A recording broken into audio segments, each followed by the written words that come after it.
여러분 안녕하세요. 2025년 이제 설도 지났고요. 음력으로 새해가 본격적으로 시작됐습니다. 물론 사주 명리학에서는 절기인 입춘을 기준으로 새해로 보는데 입춘도 이제 며칠 남지 않았습니다. 자, 1월의 마지막 날이고요. 여러분들께서 2025년 한 해도 모든 일 잘 되시고 또 복도 많이 받으시고 하시는 일 순조롭게 순탄하게 소원 성취하시기 바라겠습니다. 이번 시간에는 지금 우리나라가 사실 굉장히 위난한 지금 상황에 놓여 있습니다. 다들 아시겠지만 작년 연말에 이제 대통령께서 비상계엄을 선포를 했다가 이제 6시간 만에 해제를 했고요. 그 이후에 벌어지는 일들이 정말 충격적이고 쇼킹한 일들이 벌어지고 있습니다. 그런 가운데 지금 헌법재판소에서는 탄핵 심판을 하는데 제가 다른 영상에서도 말씀드렸지만 대통령한테 지금 상당히 불리하게 돌아가고 있어요. 이자들이 결론을 내놓고 지금 시간을 빨리 끝내려고 하고 있습니다. 그런데 이러한 것들이 지금 많은 분들이 이번에 아셨겠지만 거의 이 종중 세력, 친중 세력, 즉 중공 자본에 의해서 우리나라가 알게 모르게 엄청나게 잠식이 됐다. 이런 부분을 여러분들이 많이 아시게 됐을 거예요. 그런데도 아직도 설마 중공이 우리나라 요소 나라 모든 곳을 장악했겠어 이렇게 생각하시는 분들이 있는데 지금은 북한보다도 중공이 훨씬 더 위험한 상황입니다. 그자들이 우리 대한민국을 무너뜨리기 위해서 이 한두 해 작업을 한 게 아니에요. 벌써 김대중 때부터 시작을 해가지고 이런 일들이 계속해서 지금 진행이 되다 보니까 거의 20년 넘게 이루어진 일들입니다. 그런데 대통령께서도 이런 것을 알고 반국가 세력을 했던 게 바로 중공을 지목을 했던 거예요. 그런데 사실 이 중공이 무너져야 우리나라도 유리한데 이 중공도 이 이상 징후들이 계속해서 나타나고 있습니다. 그중에 시진핑이 이 권력이 지금 예전 같지 않아요. 시진핑이 3연임을 함으로써 우리는 이제 황제가 됐다 이렇게 이야기했잖아요. 그런데 이 중공의 상황들이 심상치가 않습니다.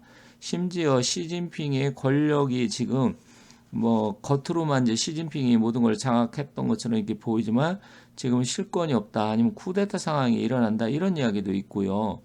그런데 제가 봤을 때도 이상한 것들이 한두 가지가 아닙니다. 우리 대한민국도 이상하지만 지금 중공도 엄청나게 이상합니다. 그래서 그런 부분 시진핑의 권력이 지금 어떻게 될 건지 향후 중공이 어떻게 될 건지 이런 부분 말씀드릴 테니까 끝까지 한번 시청해 주시면 감사하겠습니다. 많은 분들이 중공이 망할 것이다 이런 이야기 하시잖아요. 저도 역시 저는 뭐 한 4년 전, 5년 전서부터 말씀을 드렸어요. 제 영상을 보신 분들은 아시겠지만 그리고 2년 전에도 역시 시진핑이 위험하다. 이거는 2년 전에 제가 말씀드린 거예요. 지금은 뭐 2년이 지났기 때문에 그때하고 상황이 또 많이 달라졌는데 그때만 하더라도 시진핑의 권력이 견고하다 이렇게 나올 텐데 저는 시진핑이 위험하다 이야기했었고요. 3년 전에도 제가 시진핑이 2025, 6, 7 이 3년 사이에 사망도 할 수 있고 권력을 쫓겨날 것이다. 이런 영상도 올린 적이 있습니다. 그런데 제가 말씀드린 대로 그렇게 지금 유사하게 돌아가고 있어요. 제 영상을 처음 보시는 분들은 잘 모르시겠지만 제가 한 4, 5년 전부터 중공이 이제 붕괴의 길로 접어들었다. 그때 이제 코로나 전에도 이야기를 했었고요. 코로나 시기 중국이 또 어떻게 변하고 또 여기 보면 2021년 9월 달에 시진핑 사망 그러니까 이게 이제 3년 반 됐네요. 그리고 2022년에도 역시 11월에 이제 중국 공산당이 이제 멸망하는 이런 전조 증상이 나타난다. 그리고 시진핑 사망한다. 계속해서 제가 2, 3년 전에도 이런 이야기를 올렸었어요. 근데 그때 많은 분들이 전혀 믿지를 않고 또 실제로 뭐 어떻게 보면 헛소리 하는 거 아니야 이렇게 생각하신 분들이 계셨는데 여러분들이 제 영상을 오래전부터 보신 분들은 제가 윤석열 대통령 24년에 늪에 빠지고 최악의 시기 오고 특히 연말에는 연말을 못 버티면 큰일 난다 이런 이야기서부터 여러 가지 어떤 정치적인 상황이나 세상 돌아가는 이야기 그리고 구은 시대에는 부동산이 이제 붕괴까지는 아니지만 부동산을 사면 안 된다 부동산 시대 끝났다 이런 것부터 여러 가지 말씀드린 게 거의 제 영상을 오래전부터 보신 분들은 아시겠지만 제가 말한 흐름대로 상당히 많이 흘러가고 있어요. 물론 저는 뭐 예언가는 아닙니다. 사주 명리학자고 풍수각이 있기 때문에 제가 뭐 예언을 하고자 하는 건 아니지만 이런 공부를 하다 보면 큰 흐름이 어느 정도 보입니다. 그래서 사람 보는 눈이라든지 정치적인 상황, 또 시대의 흐름 변화 이런 걸 알게 되는데 일단은 중공이 무너져야 우리나라 이 종중 좌파 세력들이 힘을 못 쓰게 됩니다.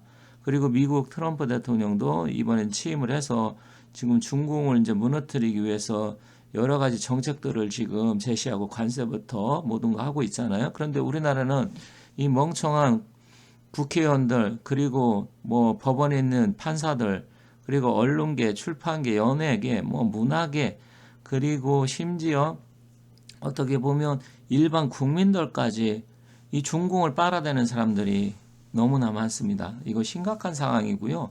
중공이 북한보다 더 위험하다. 이것을 여러분들이 아셔야 돼요. 그래서 김정일이도 그런 이야기 했잖아요.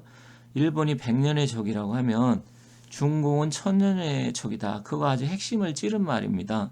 일본이 사실 우리나라 괴롭힌 것도 있지만 중공이 우리나라 2000년, 3000년 동안 한 그 억압이나 행태를 보면 이루 말할 수가 없어요. 일본은 저리 가랍니다. 이런 것을 여러분들이 잘 이해하셔야 돼요. 그런데 이 중중 좌파들, 친중 좌파들이 프레임을 씌워가지고 일본만 나쁘게 하고 중공은 뭐 선이고 안미 경중이다. 뭐 이렇단 식으로 이야기를 하는데 그거 다 헛소리입니다. 일단 중공이 우리 역사적으로 보면 가장 우리 대한민국 우리 조선부터 고려 뭐 그 이전 당나라가 이제 삼국 시대에 이제 쳐들어와 가지고 결국 고구려까지 멸망시켰잖아요. 이런 거 본다고 하면 결국 우리 역사적으로 봤을 때 중공이 가장 철천지 원수다. 북한도 그렇게 생각을 하고 있어요. 그렇게 아시면 되겠습니다. 대부분의 사람들이 지금 시진핑이 권력이 공고화되고 시진핑이가 뭐 황제가 돼서 모든 것을 다 하지 않나 이렇게 생각하지만 그렇지 않습니다. 지금 여기 왼쪽에 보면 이게 중난하이라고 해서 지금 시진핑의 관저가 요 물가 앞에 이렇게 섬처럼 둘러싸여 있는 거기가 시진핑 관저로 알려져 있습니다. 이거는 왜 그러냐면 여기 물가로 해서 호수를 판 거는 이제 외부 세력들이 아니면 뭐 군대라든지 뭐 누가 이렇게 쳐들어오지 못하게 물 뭐 배 타고 들을 수밖에 없는 배 이런 거 만들면 다 드러나게 되니까 이런 식으로 요새에 둘러싸이게 지금 만들어 놓은 거예요. 그런데 이렇게 섬처럼 고립돼 갖고 물로 둘러싸여서 있는 거, 즉 사방팔방이 물로 둘러싸여 있는 건 풍수적으로 이게 좋지가 않습니다. 그래서 사실 시진핑이도 건강이 굉장히 안 좋은 거로 알려져 있어요. 뭐 뇌에 어떤 문제가 있다, 뇌출혈도 일어난 적이 있다 이렇게 이야기하죠. 근데 왼쪽에 보면 이게 풍수적으로는 최악의 사실 상황입니다. 이게 섬처럼 고립이 되어 있는 거죠. 물론 방어적인 측면은 유리하겠지만 불리합니다. 그리고 2년 전에 이쪽 맨 앞쪽에 보면 이게 바이두 자료인데 앞에 무슨 뭐 성문처럼 이렇게 되어 있잖아요. 거기를 차량이 돌진해서 뚫고 들어가려고 했던 겁니다. 물론 잡혔어요. 그 사람은 당연히 뭐 죽던지 어떻게 됐겠죠. 그런데 이런 상황이 지금 벌어지고 있는데 이제 요새화가 돼 있고 더 이상은 뭐 시진핑이가 어떤 문제가 없을 것처럼 보이지만 실질적으로 중공의 지금 권력 다툼, 특히 장유협이라고 하는 장이샤가 지금 중앙군사의 부주석인데 이자가 지금 시진핑을 코너로 몰아놓고 있고 권력을 지금 차지하고 있습니다. 그런 증거들이 여러 곳에서 지금 드러나고 있습니다. 한번 보도록 하겠습니다. 중국은 뭐 여러분이 아시겠지만 당이 모든 권력을 장악하고 있잖아요. 당 총서기가 시진핑입니다. 그런데 당 아래 이렇게 보면 중앙군사위라는 게 있습니다. 이 중앙군사위가 실질적으로 권력을 행사하는 기구인데 시진핑이가 중앙군사위 주석입니다. 주석이고 사실 위원장이죠. 그런데 이 부주석, 부위원장이 여기 앞에 보이는 이 사람이 장이샤입니다.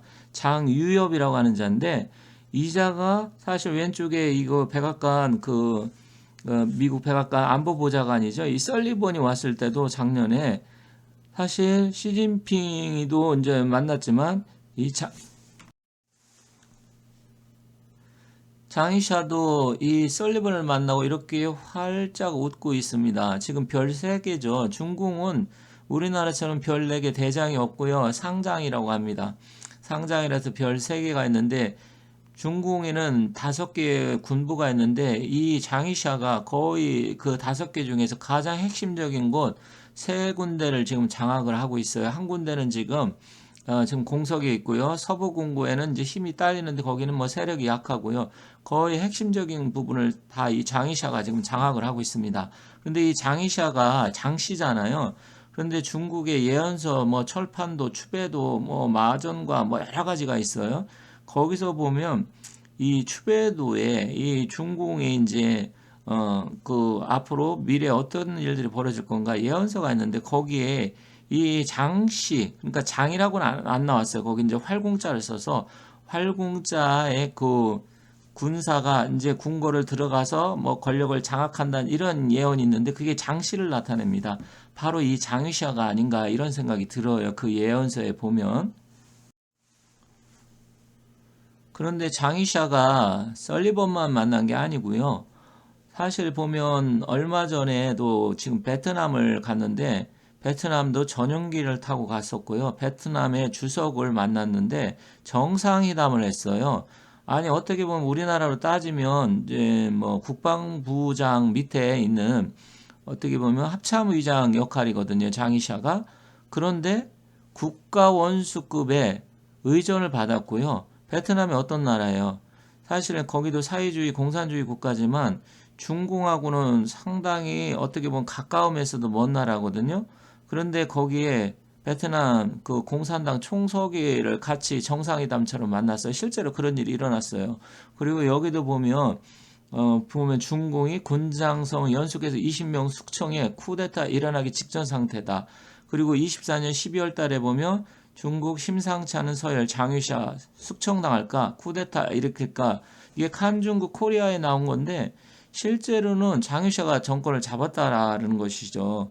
그리고 지금 며칠 전에 나온 거 보면 이제 후추나가 원래는 후진타오가 이 시진핑 다음에 후추나를 중국의 총서기로 하려고 그랬는데 이게 밀려났어요. 그런데 후추나가 쥐 죽은 듯이 조용히 있다가 이제 후추나가 지금 드디어 나타나고 활동을 하기 시작했습니다. 그러면 장유시하고 후추나하고 내가 봤을 때는 권력을 서로 분점을 하고 시진핑을 몰아내지 않을까 이런 생각을 합니다. 그런데 여기서 이제 중요한 게 그러면 이자들이 왜 이렇게 하느냐? 시진핑이는 2027년까지 해서 대만을 침공을 해서 대만을 먹으려고 하고 있습니다. 전쟁을 일으켜서. 근데 이것은 지금 군부에서 반대를 하고 있는 현상들이 일어나고 있어요. 그 이유가 여러 가지가 있는데 그 이유도 간단하게 한번 살펴보도록 하겠습니다. 그러면 여러분들께서 생각하실 때 지금 중공에서 벌어지는 게 뭐가 중요하냐? 우리나라도 지금 윤석열 대통령이 지금 탄핵이 되는지 안 되는지 머지않아 이제 탄핵 인용을 해서 파면하면 끝인데 이렇게 말씀하시잖아요. 그런데 이 대한민국을 망치는 숙주가 지금 중공이기 때문에 중공이 우리나라를 계속해서 그 왕훈잉이란 자가 국가 서열 3인가 4일 거예요. 왕훈잉이가 모든 시진핑의 책사로 해서 우리 대한민국을 망가뜨리기 위해서 우리 대한민국뿐만 아니라 전 세계 지금 다 그렇게 하고 있는데 이 권력이 바뀌어 왕훈잉이 쫓겨나게 됩니다. 그러면 얘네들이 이제 권력 쟁투가 벌어지면 우리 대한민국에 과거처럼 이렇게 강력하게 침투해서 사회 곳곳을 장악하지 못해요. 그런 중공이 숙주가 지금 무너져야 됩니다. 그래서 말씀드리는 거고요. 그러면 시진핑이는 지금 전쟁을 일으켜가지고 대만을 침공해서 자기 업적을 세우고 싶은데 이 중국의 군부들은 화웨이 아시죠? 화웨이도 중국의 군부에 있는 기업입니다. 사실은 어떻게 보면 중국 군부에서 좌지우지하고 가장 많은 그 지분을 갖고 있고 어떻게 보면 중국 군부가 돈벌이 수단으로 하는 회사가 화웨이예요. 중국은 우리 대한민국처럼 나라만 지키는 게 아니에요. 이 중국의 군부들이 엄청나게 권력과 회사들을 많이 갖고 있습니다. 그런데 이자들이 지금 미국이라든지 유럽 이런 데 돈을 엄청나게 빼돌렸는데 만약에 전쟁을 일으킨다? 그러면 미국에서 가만히 있지 않겠죠. 지금 푸틴 같은 경우도 그 자금이라든지 푸틴이 빼돌린 자금 이런 걸 다 지금 동결시키고 막아놓고 있잖아요. 그런 일이 벌어지기 때문에 그렇다고 하면 이자들도 돈을 다 차단당하고 자기들 빼돌린 돈을 미국에서 막아버리면 쓰질 못합니다. 그래서 이들은 전쟁을 일으키고 싶지가 않고 있는 상황이 되는 것입니다. 사실 이 중공이 나라가 부강해지면 부강해질수록 우리 대한민국은 더욱더 힘든 거예요. 잘 아시겠지만. 그런데 이 중공 자체가 제가 또 전에 여러 번 다른 영상에서 말씀드렸지만 중공은 역사적으로 봤을 때 계속해서 왕조가 분열이 됐었습니다. 그런데 그런 시기가 지금 다가오고 있고요. 또 트럼프 대통령이 얼마 전에 취임을 했는데 여기하고 맞물려서 이제 중공은 거의 뭐 분열의 나락으로 가지 않을까 이렇게 생각이 드는 겁니다. 그런 와중에 여기 중국 공산당 총서기인 시진핑의 사주도 사실 지금 심상치가 않습니다. 그래서 제가 여러 번 말씀드렸는데 이 시진핑이 같은 경우는 사주를 뭐 아시는 분들은 아시겠지만 이 사람은 사주에 화가 굉장히 많습니다. 화가 굉장히 많은데 정유일주예요. 그러면 밑에 이 재성을 깔고 있는데 화가 이렇게 많으면 이게 군비쟁제라 그래서 사실 사람도 개인적으로 봤을 때 이 군비쟁제의 사주가 있는 사람들은 돈복이라든지 아니면 사업을 했을 때 망할 확률이 높다라든지 아니면 뭐 사기를 당한다든지 여러 가지 또 심지어 관제 송사가 벌어진다든지 그런 경우가 많습니다. 근데 여기 시진핑이 사주가 바로 그런 경우입니다.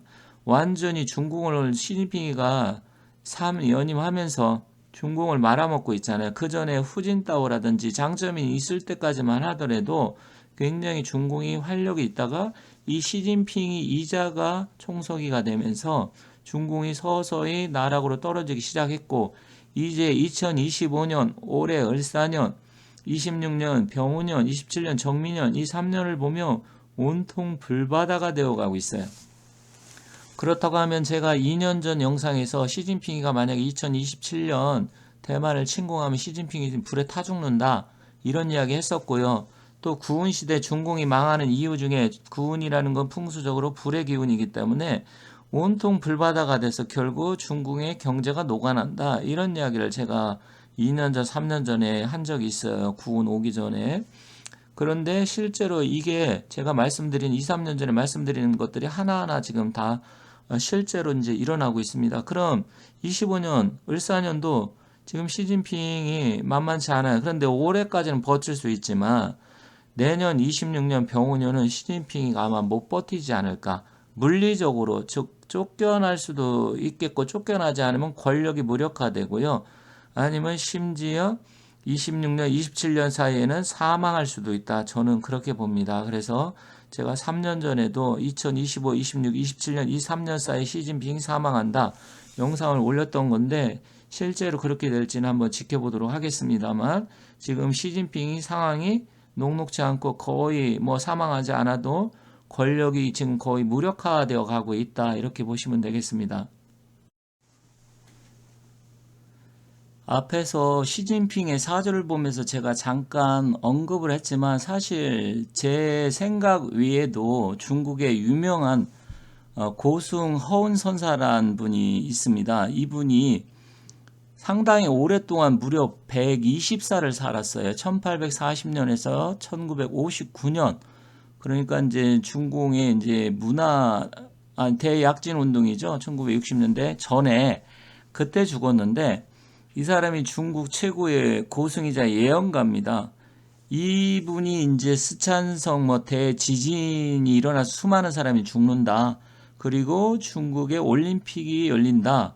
뭐 이런 이야기서부터 해서 또 중국이 통일을 이루고 그 이후에 멸망을 하는데 또 중국만 지금 멸망하는 게 아니고 우리 대한민국이 또 2034년경 그거는 제가 다른 영상에서 말씀드린 적이 있는데 2034년에 대한민국이 통일이 된다. 이런 것도 이분이 예언을 했습니다. 그런데 이분이 중국 공산당이 망한다. 그리고 미국하고 전쟁이 벌어진다. 이런 예언까지 했는데 그게 이제는 2025년부터 27년 사이라는 것이죠. 이제 그런 일이 정말 벌어질지 지켜봐야 되겠지만 이분이 지금 현재 앞으로 3년 사이에 이런 엄청난 것들을 예언을 했습니다. 그렇다고 하면 중공도 위험하지만 우리나라도 사실 굉장히 위태위태하면서도 결국 통일이 된다. 물론 이분 말고도 마이앤펑이라는 분이 청나라 시대 예언가가 또 예언을 해서 우리나라가 통일이 된다 그런 예언한 것도 있는데 어쨌든 우리나라도 지금 상황이 예사롭지 않게 돌아가고 있다 이렇게 말씀드리겠습니다. 그럼 조금 구체적으로 이분이 어떤 예언을 어떻게 했는지 한번 보도록 할게요. 이것만 보고 끝내도록 하겠습니다. 자, 중국이 지금 통일을 원하지만 오랫동안 이루지 못한다. 그리고 자기가 죽고 60년 후인 뱀의 해, 그러니까 1959년도에 죽었으니까 59년도 60년이라고 치면 그럼 2020년 60년 지나고요. 그럼 2020년이 60년이 되는 거거든요. 그런데 그 후인 뱀의 해니까 25년 올해 을사년입니다. 그래서 올해 25년 을사년에 이 북방의 기운이 쇠락하고 이 중공의 기운은 하늘에 닿고 전성기를 맞이한다. 이렇게 이야기를 했어요. 그런데 전성기를 맞이하는 거는 뭐 두 가지로 볼 수 있습니다. 지금 사실 겉으로 보여졌을 땐 중공이 지금 최고로 힘이 센 시기니까 어떻게 보면 전성기라고 볼 수 있는 거죠. 그런데 하늘에 닿을 정도의 전성기면 이제 내려올 일만 남은 거잖아요. 그래서 지금 전성기지만 반대로 생각하면 이제 내려올 일만 남았다. 그렇지만 동쪽 끝에 있는 큰 땅의 나라, 여기서는 이제 미국을 지칭하는 거죠. 근데 이 동쪽 끝에 있는 큰 땅의 나라가 중국의 원수가 된다. 지금 이제 트럼프가 이번에 대통령이 다시 당선이 되고 취임을 함으로써 이제 중국 입장에서 미국이 원수가 되겠죠. 그죠? 그런데 이때 갑자기 통일이 되고 엄청난 대가를 치르고 남쪽의 작은 섬이라는 것은 대만을 나타낸다고 봅니다. 거의 소멸이 되고 이 중국 땅에 거대한 불길이 번지고 폭발이 일어나고 전국이 불바다가 될 것이다. 이거는 그러면 미국과 중국의 전쟁이 일어나는 게 아닌가 이렇게 이제 볼 수 있는 거죠. 그래갖고 실제로 이 25, 26, 27년 이 3년 사이에 정말로 이분이 예언한 거 보면 전쟁을 지금 예언을 했는데 그렇다고 하면 시진핑이가 과연 전쟁을 일으킬 것인지 앞서 말씀드린 장이샤가 지금 군권을 쥐고 있는데 전쟁에 참전을 해서 자기들도 완전히 쑥대밭이 될 건지는 좀 지켜봐야 되겠습니다. 하지만 이분이 이런 식으로 예언을 했다. 그리고 나서 대한민국이 통일이 되고 강대국이 되는 시기도 예언을 했는데 이분이 허운선사가 사망하고 80년 이내 그러니까 2020년이 60년이고요. 80년이면 2040년이잖아요. 2040년 이내 중국 통일한 후 호랑이 해, 즉 2034년이 호랑이 해입니다. 갑인년. 이때 통일이 되고 세계에서 가장 부유한 국가가 된다. 이렇게 예언을 했습니다. 자, 이게 예언으로 그칠지 실제로 이런 일이 발생을 할지 이제부터 지켜봐야 되는데 25년 올해부터 심상치 않게 돌아간다. 올해 우리나라에서도 경암 남사고 선생이 통일된다 이런 예언을 했었잖아요. 어쨌든 우리 대한민국 2025년 정말로 어떤 일이 일어날지 지켜봐야 되겠지만 역사적인 또 과거에 일어났던 일들 그리고 실제로 예언한 거 또 현재 벌어지고 있는 이런 상황을 놓고 보면 정말 우리나라 대한민국도 심각하고 위태위태한 상황들이 지속적으로 이루어지고 있습니다. 다만 앞으로 통일이 돼서 강대국이 된다고 하니까 이것은 긍정적이라 보고요. 아무 탈 없이 잘 돌아갔으면 좋겠습니다. 감사합니다.